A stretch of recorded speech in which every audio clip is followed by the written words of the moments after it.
It is hard too. Like it's a totally different language. I definitely had some issues with the language and pronouncing some things, and it wasn't an easy thing to do. It's a world unto itself for sure. Hi, my name is Christine Harnos, and I played Tessa Omond on Star Trek's 100th episode of Voyager, Timeless, and this is Trek Untold.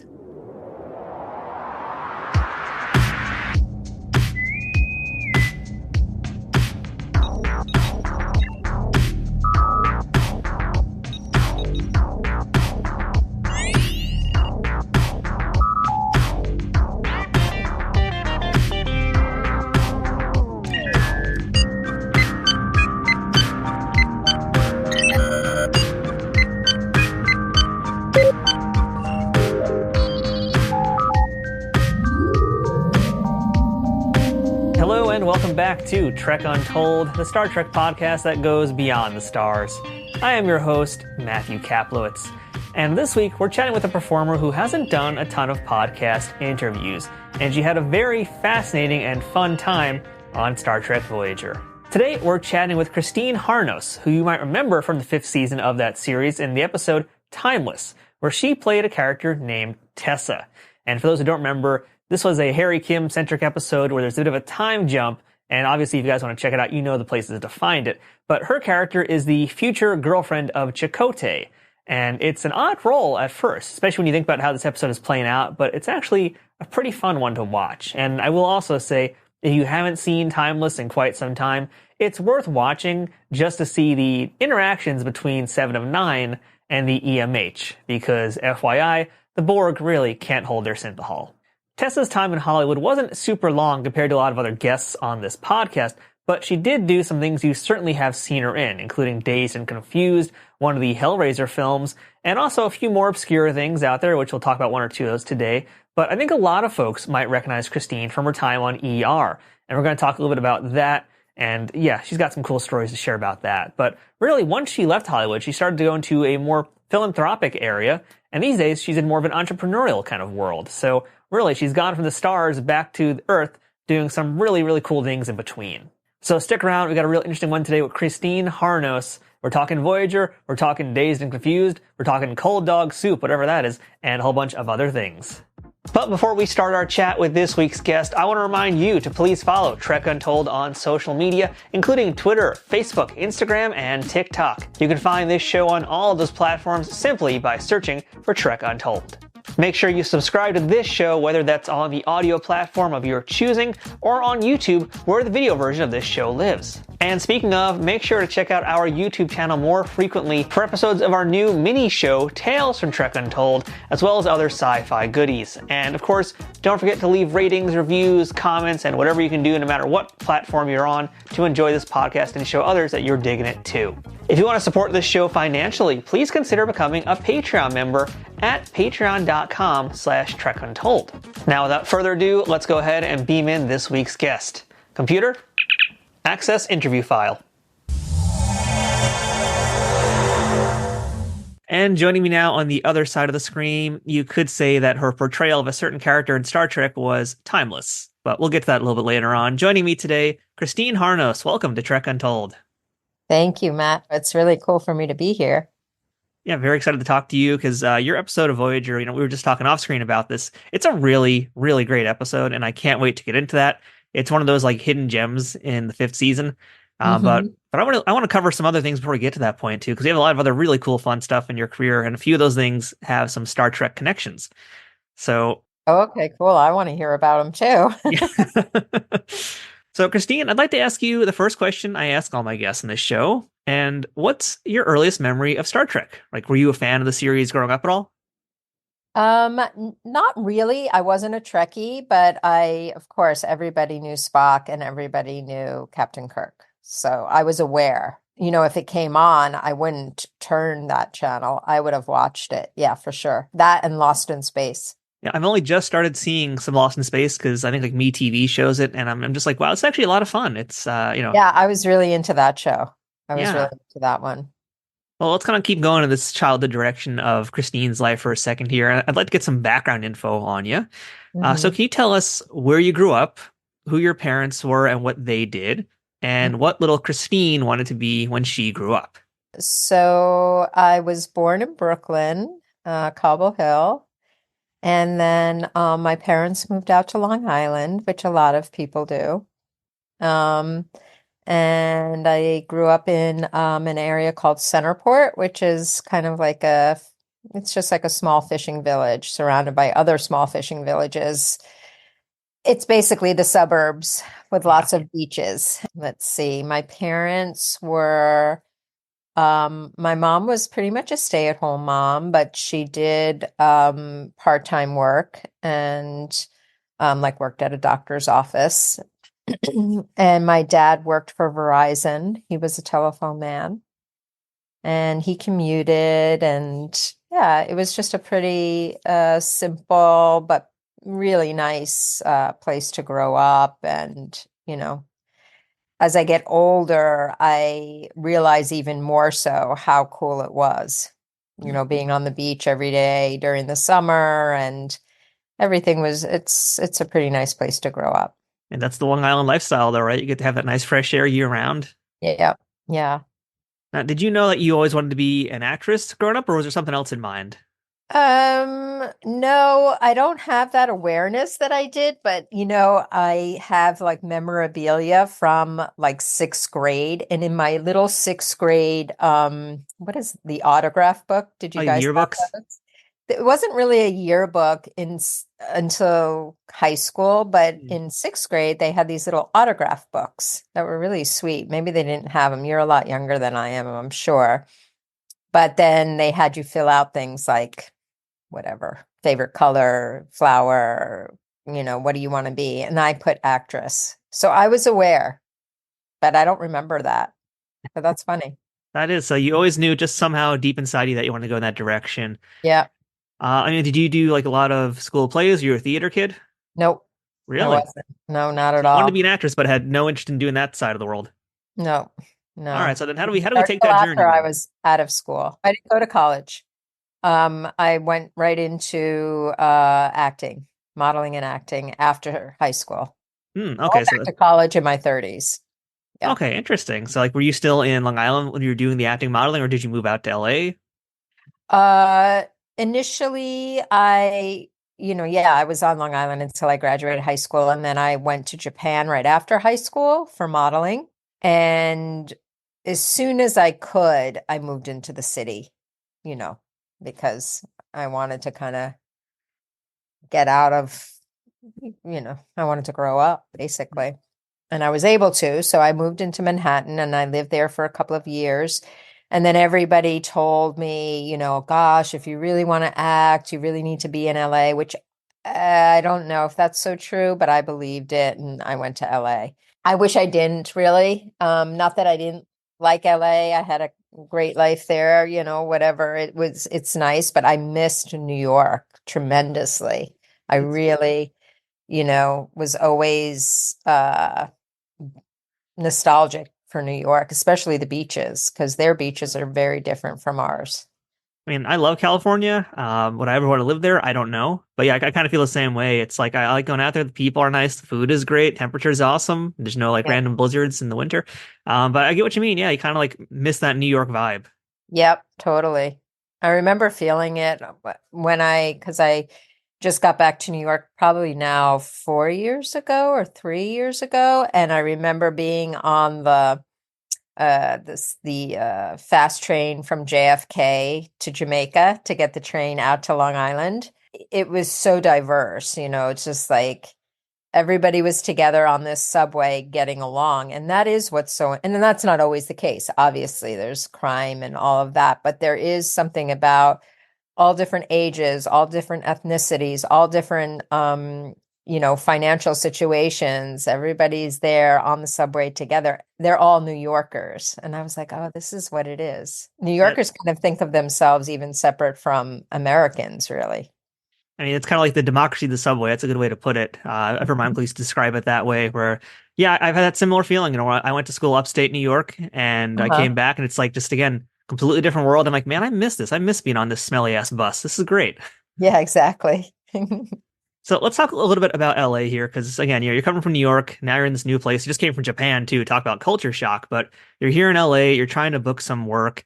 What are you doing to learn how to act? Since it wasn't really a thing you had interested in school, in college, you're doing something else. So what did you do to get that skill going, and who helped you along the way? Well, I didn't go to LA right away. So I did live in Okay. New York City for a few years, and I had an agent. I transitioned from modeling to acting pretty early on because I just felt like, yeah, that's going to be a tough road for me. And it also wasn't quite hitting home to me fully. I ended up getting a movie pretty on my first audition, which is I don't know if it's that unusual, maybe, you know, probably. And it was a Disney movie. Um, and I didn't know what I was doing at all. I was like scared, and the movie took uh, shot in New Zealand, which was super exciting. I was 19 and I Yeah. was going to New Zealand and working on a Disney movie, but didn't know what I was doing except for whatever natural inclinations I had, which got me by. I was able to do it and it came out well, but it wasn't like I shouldn't say it wasn't a fun experience, but it was stressful as well as fun. Yeah, to kind of paint the picture of what that movie was for folks who don't know, that was The Rescue, which was Yeah. it's like the weirdest thing because I looked into it. It's like the Disney version of Red Dawn, practically. Oh, really? At least in my perspective, that's kind of like if I was going to pitch a I log haven't seen line, Red Dawn, but I'll watch it now that you're saying that.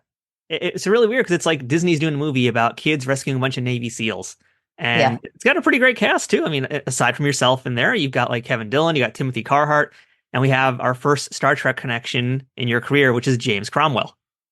Oh, yeah, that's Yeah, he's done. I right. mean, James has done everything. He's an amazing guy, but he's done a bunch of Star Trek too. Go figure.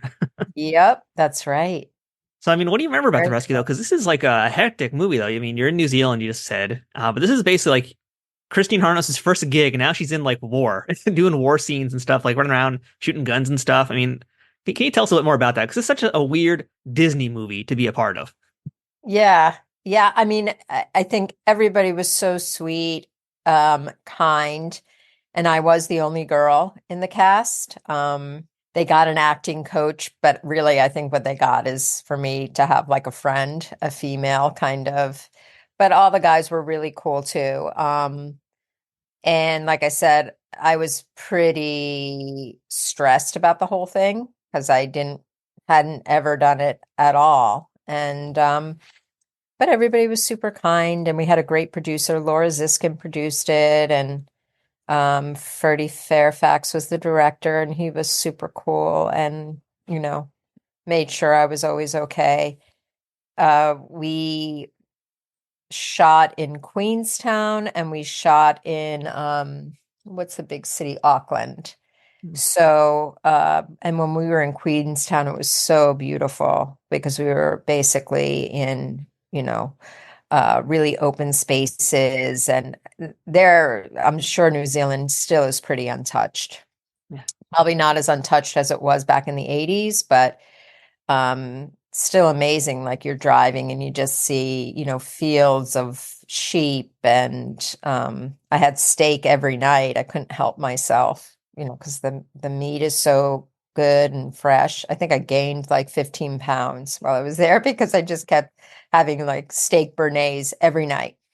And it was also, I was a kid from the suburbs. Like it was also what an amazing magical thing to have your, first run out of your own home. It was pretty, I mean, I had gone to Japan, but Japan wasn't as spectacular as that. I mean, your passport's getting pretty full at a really young age, which is amazing. Yeah, it was fun. I had a really good first, run out of the gate for sure. Well, It I got think hard a little later. Then there was like a time after I did like four movies. I was still in New York. And then when I moved to LA, I didn't work for like, oh, no, no, no. I started not booking stuff in New York. And that's why, and then I had a restaurant job and I did that. And I was studying. I was hmm, studying at that point. yeah, that's part of the lifestyle of being an up and coming performer is there's a lot of sacrifices you have to make, and yeah, it's not easy. Yeah. And so when I was studying, and the more I learned I didn't know, the more, you know, freaked out I got. But then 2 or 3 years I didn't work at all. And then I moved to LA and I started working again. Well, and I think looking at your resume, there's a lot of things I remember seeing you in, and I think the first one that I was like, "Oh, that's Christine," was Dazed and Confused. Uh-huh. And I want Yep. to talk to you a little bit about that film too, because that's just like, your character was Kaye Faulkner. Uh-huh. And that is such like an interesting film too, because it's not like an experience that I can say I had growing up, but it's like this sort of time capsule of this interesting time period, a How real old are coming of you, age. Matt? I'm 39. You're 39. Okay. And I'm So 56. So, yeah, it's a different experience. I mean, I didn't have that experience either. yeah, I graduated in 86. It was yeah. very different. But I think Essentially, it's we a all period have, piece. yeah, we all have a sense of, the themes are familiar. The clothes and the attitudes are different. And what do you remember from working on that film though? Because you're in a lot of scenes, and that's again just rewatching that because I did get a chance to rewatch it for this interview. I'm just like, I forget how good that movie is. I know a lot Yeah, of it's people really fun. love it, but I'm trying to put words to it. I guess it's almost like a little bit like Catcher in the Rye meets 1970s in a Yeah. lot of ways. Yep. Yeah. So I mean, I'd love to hear about your experiences working on that set. It was great. We really had a lot of fun. Like basically we were just a bunch of people in their early 20s playing teenagers, but we were all in our early 20s. I was 24 and felt so old. I was like, oh God, I'm really like the oldest. But nobody, I think maybe some people were in their late teens, but it was mostly like 21, 22 kind of thing. And we were put up in a hotel in Austin for 2 months, and basically lived at a hotel for 2 months altogether. So you can imagine Mm.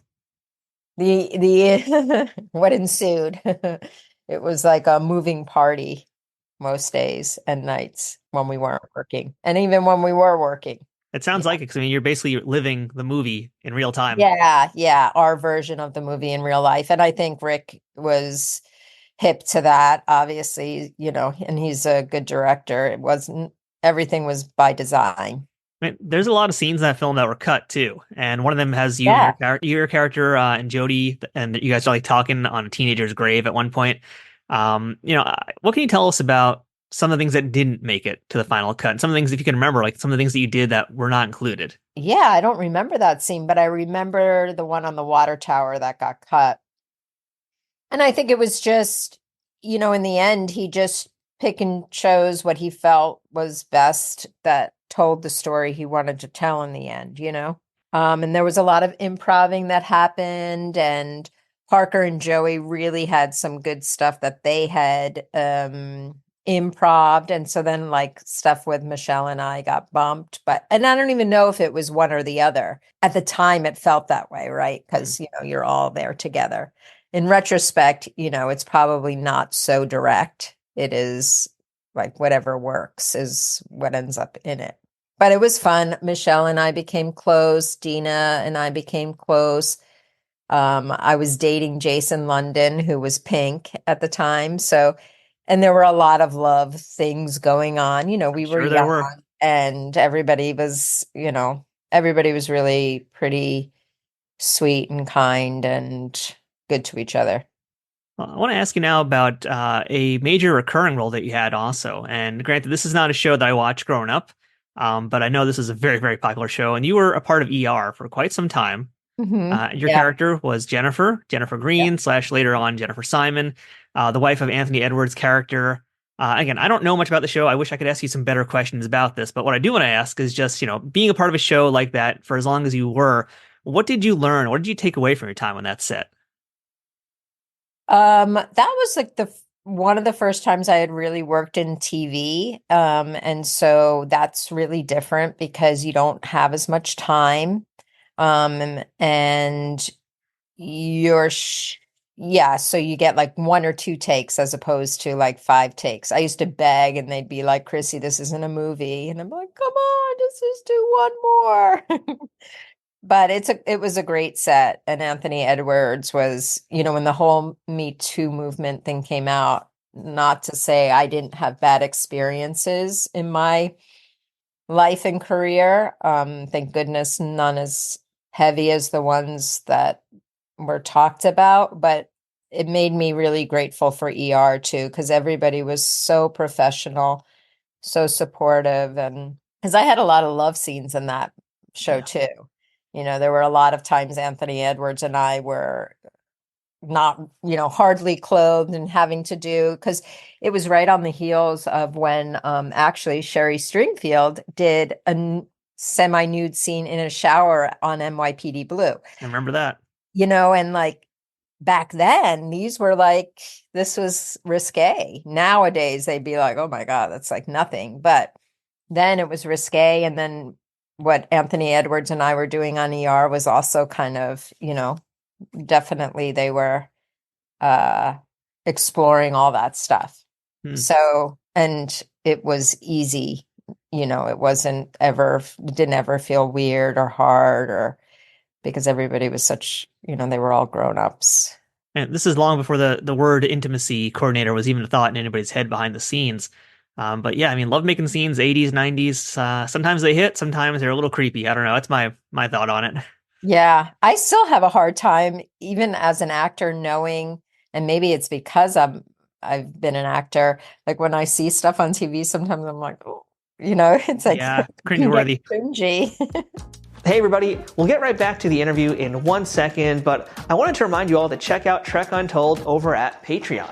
Patreon is the best way to directly support creators of things you like through a monthly subscription of an amount that you can choose. Trek Untold has a few different tiers already with different benefits, ranging from early access to episodes, the ability to ask a future guest questions, exclusive merchandise, and other bonuses that I'd love to offer, but first I need to grow that Patreon community to do that. Trek Untold has been around since mid-2020 and has grown a ton since then, thanks to listeners and viewers like you. Through a platform like Patreon, you can help me keep improving the quality of each episode and keep bringing you new interviews with folks that make the Star Trek universe what it is. If this community can grow more over on Patreon, I can offer new perks like watch parties, exclusive Trek Untold episodes, being able to directly interact with guests, and other things, but in order to do that, I need to know my audience wants these things. The best way to tell me what you want is by supporting us on Patreon, so please, check us out at patreon.com/TrekUntold today and become a bigger part of the Trek Untold family. And now, back to the interview. So there is, by the way, another semi-Star Trek connection in your career I want to talk to you about. This is kind of like an adjacent one.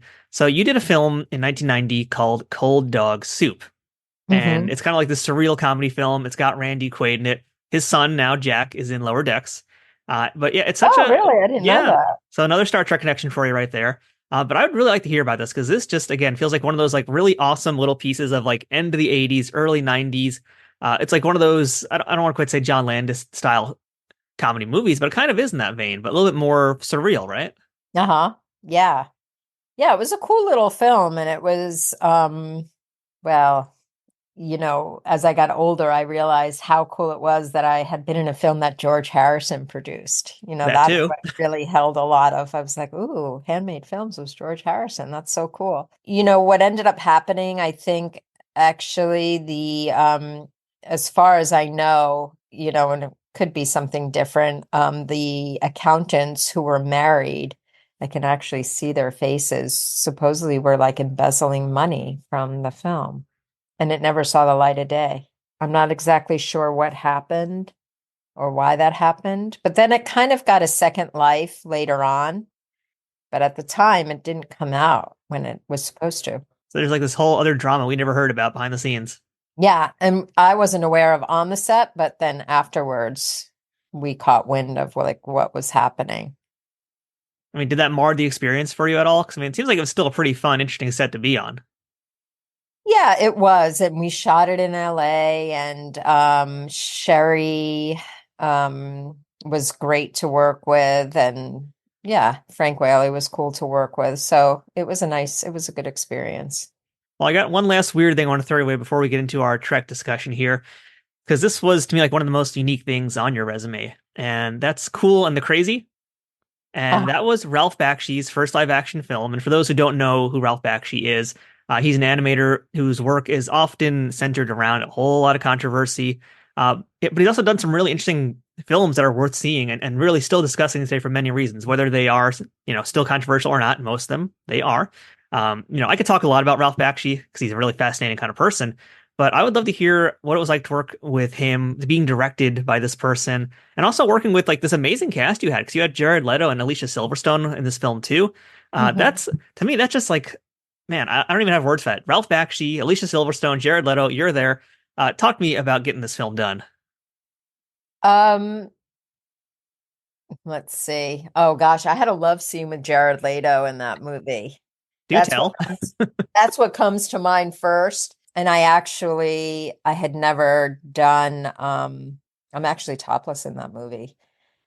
I've only done nudity twice. It was that, and I did it in another movie, an independent woman movie written and directed by a woman. Um, and I was really proud of it, even, that there were issues with it, but and when I was doing it in that movie, I was a lot older, and I was just more mature. But when I did it in The Cool and the Crazy, I had like a total meltdown the day we had to do it. I didn't want to go on set. It was a big deal. Anyway, I did it, and Jared was a sweetheart, and it it worked out just fine. That's what popped into my mind first. Tears. I mean, that might not be the greatest memory to start with in this part of the interview, Fear, fear and tears, but it was it was also really a cool historical thing of like, because they talk about Jack Kerouac and, so there were things I learned, and I played a character who was a beatnik who was into that alternative lifestyle. And I don't know if I corrupt Jared Leto, but in a way I do, because he's living this more 50s, conservative traditional life with Alicia Silverstone, and then I come on the scene and I'm like, hey. I'm kind of curious what it's like being actually directed by Ralph Bakshi, because again, my whole knowledge of him comes from animation and the work that he did in there. I mean, how was he as a person behind the camera and Uh-huh. and off the camera? I think he was, I don't have any bad memories of him. I'm looking up the other actress that was on there too, because she and I really hit it off. Anyway, I'll tell you after this. I liked Bakshi. I think he was, he means well, and he was doing something that he felt inspired by, and it worked. But he was cool. I'm just looking up the cast right now for, was it Jennifer Blank? Yeah, it's Jennifer Black. Okay, Jennifer Blanc. Okay. Well, I just saw it at the signing with Scott, and it was really fun to see Jen, because she and I definitely had like a connection, a real friendship. It was sweet. All right, so Christine, let's beam into our Star Trek discussion right now, and we're talking about Timeless from Star Trek Voyager's fifth season. Really good episode. I love watching this one. I'm curious to know, had you auditioned for any Star Trek roles before you got this one on Timeless? I don't think so. I don't think so.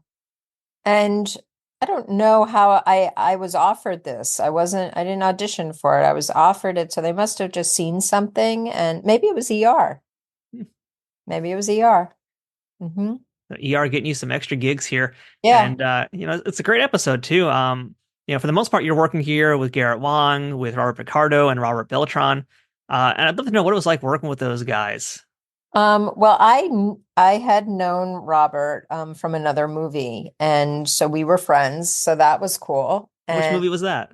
it was called Bull Dance, and it was with Lauren Hutton and Cliff DeYoung and Samantha Mathis, Renee Props. We shot it in Yugoslavia, um, in Dubrovnik and Split for I think it was like a 2 month shoot, which most of them are. And yeah, that's where we first met. So it was really fun. It was nice to be working with Robert again. And I was really excited about working with LeVar Burton too, who was directing that episode. Well, was directing a lot of those episodes, but that for me, that one. Yeah, because that's a rare treat too. Because LeVar did direct a bunch of Star Trek episodes, and this being one of his Voyager ones, and Yeah. it definitely has that LeVar Burton touch. Like I've seen. Yeah. I just had someone on the show recently where we were talking about another one he directed from Deep Space Nine called Rules of Acquisition, and I was talking about how just like the way it was shot, the way things were set up was so great, and likewise too with like the final cut of Timeless, some of that pacing towards the end is just amazing. It's like real masterful work. Yeah. And he just has like he is a good heart too. So it always comes across probably why people felt so connected to the episode emotionally, Hmm. where they're like, oh, I really, that comes from the direction too. I mean, how would you describe LeVar as a director? Was he kind of like you do your own thing? Was he really kind of very insistent on him doing his way? What was he like? Um, he was just there, present and available, Hmm. wasn't too bossy. But he wasn't, but I didn't feel like I was alone in it either. Because it is hard too. Like it's a totally different language. I definitely had some issues with the language and pronouncing some things, and it wasn't an easy thing to do. It's a world unto itself for sure. You made it look easy. I mean, Tesla seemed to have no problem rattling those things off. Yeah, well, I had notes. And was that like a challenge? You just kind of not even just learn the words, but like learn how to emote with these strange words? Yeah, it had to deal on every level with the strange words. Exactly. Cool sets too. They were such cool sets, huh? Yeah. Yeah, because you got to hang out in the Delta Flyer, which is a lot of fun. Mm-hmm. Not many guest stars get to hang out in the Delta Flyer. Yep, yep, yep, yep. So that's pretty cool too. And I didn't realize, as you mentioned, that you did another film with Robert, because one of the things I had in my notes was just like how well you two gelled on camera together. Uh-huh. And that Yeah. was probably part of it for sure. That's always part of it. It's like my biggest thing about the character when we first meet Tessa is, Harry Kim is like, basically not really introducing them, but Chakotay comes in, he's like, oh, hey, this is Tessa, whatever, nice to meet you. And Harry's like, they're having sex. And he's just so bitter and angry about it. And it almost like sets the scene that this character is going to be just like the worst. But no, Tessa's like an amazing, supportive person who's there for the person she loves. She's such a really cool character. Mm-hmm. Oh, thanks, Matt. Yeah, you're welcome. It's all thanks to you. But yeah, it's probably because you got this, not just the script, but also you have this pre-existing relationship with Robert. Yeah. And so yeah, I mean, how fun must that have been to shoot that with somebody new and doing a Star Trek show, no less, too. Yeah, it's like kind of like going away with a friend and getting to hang out and, and do something fun together too. So, yeah, it was cool. It was I mean, you really did get to cool. be part of the Voyager set also really briefly when it was, all destroyed and dismantled and dark. Oh, I And know. And it's what did like you, snowing, right? It's like yeah. freezing. Yeah, it was really pretty cool set to be on. Yeah. I mean, I don't know if you had a chance to meet anybody else besides, Garrett and Robert and Bob Picardo also. But, during your time on the bridge, let's just say, I mean, how did that feel for you as a kid who grew up not being a Trekkie, but knowing what Star Trek was, knowing what it means to a lot of folks? What was it like for you to sit, not only, be a part of the bridge, but also sit in one of those Yeah. chairs? It's hard to say. Like, I mean, if I'm honest, I didn't really feel like, ooh, because for me anyway, when I'm working, it's like more about, okay, I'm here to, there wasn't a lot of time to ooh and ah about, I'm trying to not get a job done, but yeah, uh, not embarrass myself, basically. When you think about your time on the show, like, what's the first memory that kind of just stands out to you? Um, Probably LeVar, meeting LeVar the first day. So sweet, such a cool guy, and then also the set. The Hmm. sets were pretty impressive. Similar to ER, that it's like a very well-oiled machine that you see in shows like that. Um, a lot of money, a lot of time, a lot of energy goes into making those things work Hmm. as efficiently and productively as they do. I mean, this is season 5, and it's towards the end of the 5th season also. And, we talked to a lot of other folks on Star Trek shows who say there's really no rehearsal time. You just get into it, you do your job, and that's basically it.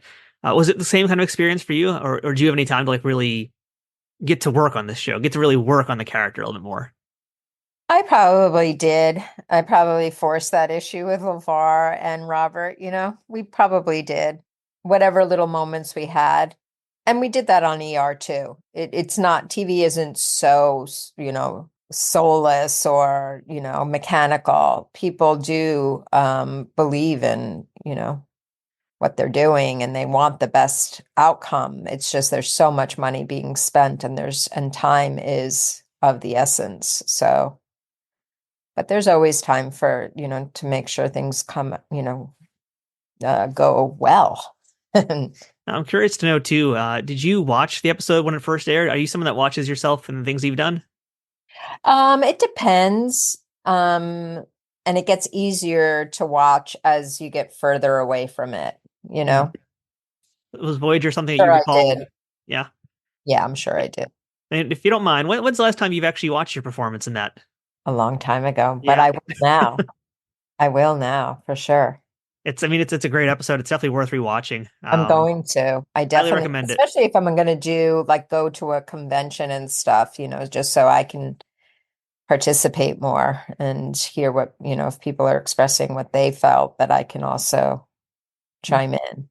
Yeah, because it's a really wonderful episode. And if folks haven't seen it before they're listening to this interview, really take a pause, go watch it, come back, check out the rest of this chat.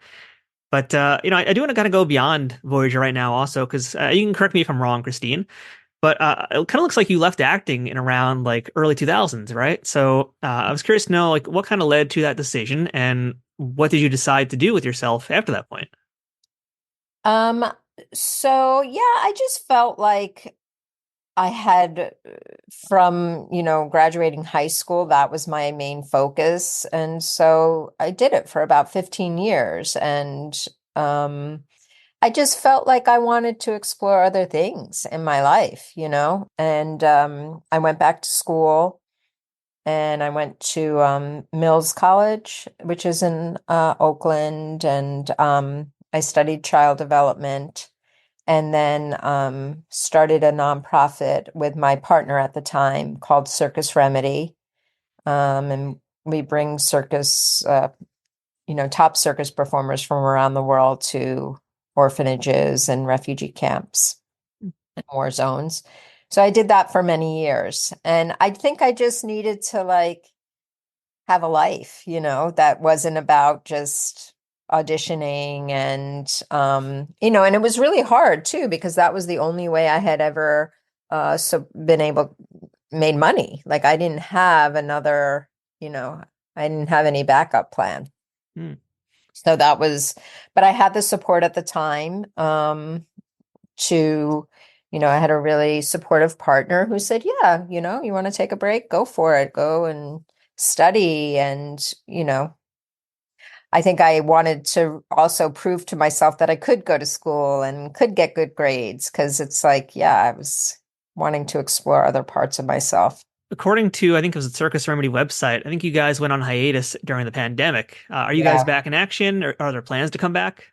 Yeah, we'll always do it. It'll just be around the right time. Right now, my partner in Circus Remedy and he's a filmmaker, so he's focused on other work right now, and I'm focused on other work, but Circus Remedy will always be. So when the right moment comes again, we'll get our website, going in that direction and start visits again. Yeah, it's really beautiful. It's a beautiful organization. I'm so proud of it and happy. It changed our lives completely. Yeah, we're gonna have links to it in the show notes as well. So if anybody wants to check it out, save it in the bookmarks. Make sure they come back to when you guys are active again. We're gonna make Okay, sure it's in cool. there. Uh, Nice. but Thanks. but you're also doing some stuff behind the camera now too these days, right? Yeah, I just I'm a producer, co-producer on a film called Halo of Stars that will come out soon and it's done and it's edited and we're really happy with it. And I produced a documentary about Richard Brodigan that's also in the works and still waiting to be released. So that has to be finished first though. So a lot of stuff brewing. Basically, there's a lot of stuff going on in the life of Yeah. Christine these Yeah, days, yeah, which is good yeah. to hear. Yeah. Yeah, I mean, looking back at what we talked about the last hour or so, I mean, there's been a lot of stuff you've done modeling, you've been acting, you've done some charity stuff. You're now working behind the scenes. I mean, do you feel like right now where you are in life is that you're kind of like trying to figure out what your passion is? Um, I know what my passion is. I mean, definitely my passion is more towards acting, and writing. Of course, helping people, that's always a passion. But we also have to survive in this world, So you want to do, it's always about how do I do what I love and support myself and also not hurt people. And, like there's so many, things you have to, things that are more important than just doing what you love, Mm. right?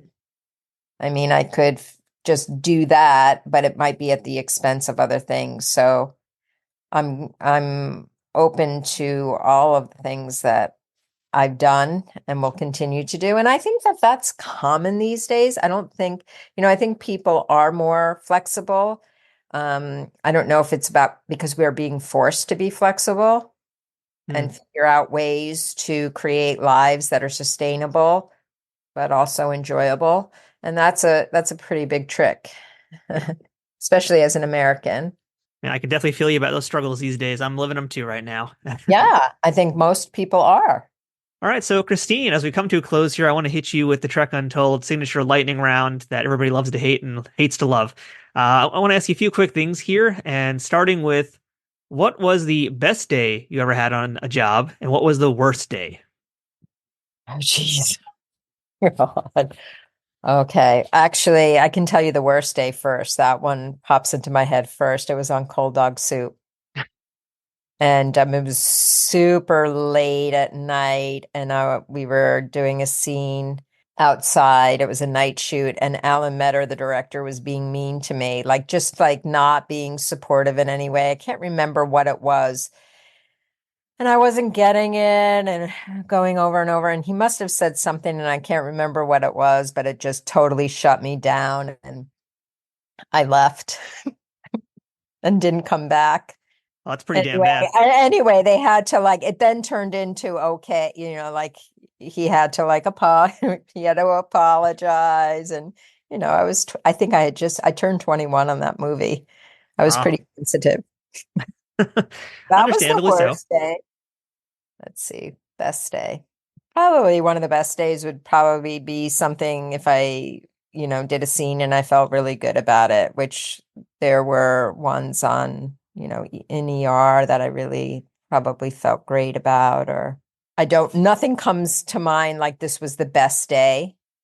But it would be around that the scene went great and everybody felt good, especially me or whatever, or, who I was doing the scene with. We felt like, yeah, this worked. Well, let's see if we can explore that a little bit deeper here, because you gave me a great lead in for my next question, Christine. You didn't even know that, but you did. And that's what will be the role that you are most proud of? If you had to just choose like one thing to say, this is Christine at her best, what would that be? Um, well, definitely it was that independent movie I told you about. It's now called Getting Off because I was the lead in the movie, and it was a character study of a woman who had been raped in college and then became an alcoholic. And so there were a lot of things about the character that were, interesting to explore. And also, performance wise, there were things that were, compelling to do. Hmm. Um, so I think that ER, I'm always really proud of. Of course, and I'm proud of Dazed and Confused too.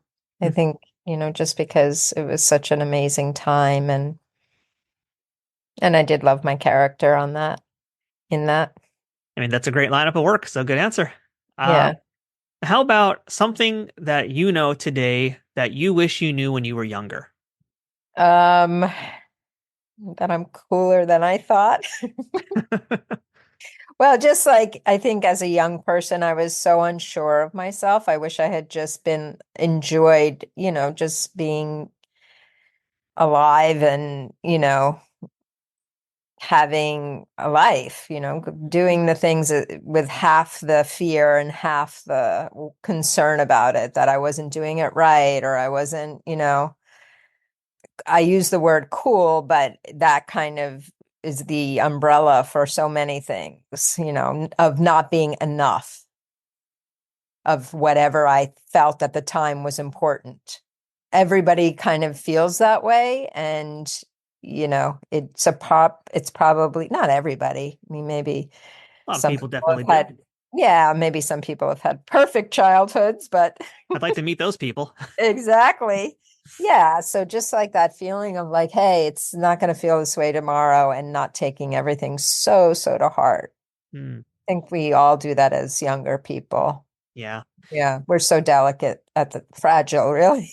I still am. I don't know what you're talking about. I still am. I know it's true. Thank you. Keeping it real, Matt. Yeah, it's what we do on Trek Untold. First time anybody's ever said that, we keep it real. But yeah. Well, how about this one, Christine? What's the most valuable lesson that someone taught you, whether that's about life or your profession, that you still think about and use today? That really the only thing I need to do as a human is be kind, be respectful, that there is, that we're all just in this together. I don't have to be something more than just myself.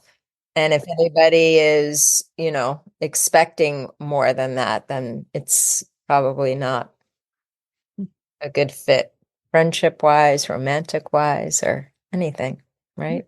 Yeah, absolutely.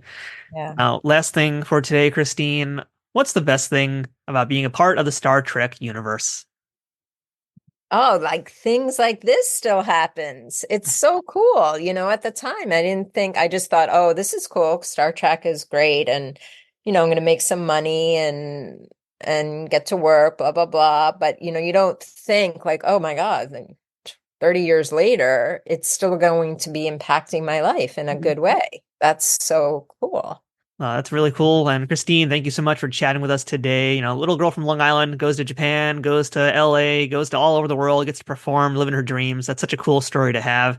And yeah, hopefully one of these days I'll happen to just randomly run into you at like Severios Oh, or that somewhere would else on be the cool, island. man. For Yeah, sure. Like, let's stay in touch and then not hop hog this year, but you'll be there next year, right? I will be there at Trek Long Island. Hopefully we're happening in 2025. We're going to find out in a few weeks. Pretty sure we are though. So yeah, we will. Right. Hopefully we'll be able to get you back there. And if not, we'll figure out another way. We'll do a meet and greet offsite or something if it doesn't work out. Sounds good. Sounds great, Matt. Thank you so much. I really appreciate you asking me to do this. It's cool. That's it for this week's episode of Trek Untold. Thank you for checking it out. Don't forget to follow us on social media, whether it's on Twitter, Facebook, Instagram, or TikTok at Trek Untold, and subscribe wherever you are listening to or watching on. And that includes the audio versions on whatever platforms that might be, and our YouTube channel, youtube.com/@TrekUntold. If you'd like to support this show financially, please consider visiting patreon.com/TrekUntold to become a member of this show. And along with getting access to all sorts of wonderful perks, you'll also know that you're helping out this show continue to thrive, survive, and make new content all the time. I'm Matthew Kaplowitz. This has been Trek Untold. Thanks for watching. And until next time, always remember, fortune favors the bold. Trek Untold, the Star Trek podcast that goes beyond the stars, is powered by the Rageworks Podcast Network and affiliated with Nerd News Today.